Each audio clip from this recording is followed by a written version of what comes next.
আচ্ছা ধরুন আগামীকাল রামায়ণ মুক্তি পেল। পারফেক্ট ভিএফএক্স, অসাধারণ অভিনয়, নিখুঁত স্ক্রিন প্লে, দুর্দান্ত ব্যাকগ্রাউন্ড মিউজিক এবং হলিউডকে টক্কর দেওয়ার মতো ভিজুয়াল। বাট তবু কি নিশ্চিতভাবে বলা যাবে যে ভারতের প্রতিটা দর্শক সন্তুষ্ট হবে? আমার তো মনে হয় না। কারণ রামায়ণ এমন কোনো গল্প নয় যেটার সাথে মানুষ প্রথমবার সিনেমা হলে গিয়ে পরিচিত হবে।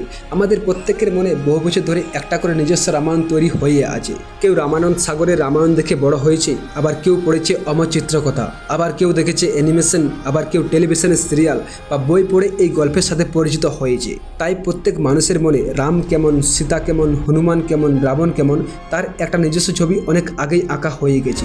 তাই এখন প্রশ্ন হলো, এই একটা সিনেমা কিভাবে কোটি কোটি মানুষের সেই আলাদা কল্পনাকে একসাথে পর্দায় তুলে ধরবে। আর এটাই হচ্ছে এই রামায়ণের সবথেকে বড় চ্যালেঞ্জ। মার্বেল এর সবথেকে বড় সমস্যা হলো এক্সপেকটেশন, কারণ দর্শক অপেক্ষা করে এরপর কি হবে। কিন্তু রামায়ণের সবথেকে বড় সমস্যা হচ্ছে মেমোরি, কারণ এখানে দর্শক আগে থেকেই জানে এরপর কি হবে।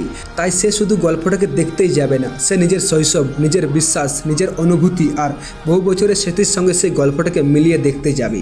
আর মেমোরি এক্সপেকটেশনের থেকে অনেক বেশি শক্তিশালী, কারণ এক্সপেকটেশন শেষ হতে পারে বাট মেমোরিকে বদলে দেওয়া যাবে না। হয়তো এই কারণেই রামায়ণকে শুধু বক্স অফিসের সাথেই না, কোটি কোটি মানুষের হৃদয়ের সাথেও লড়াই করতে হবে।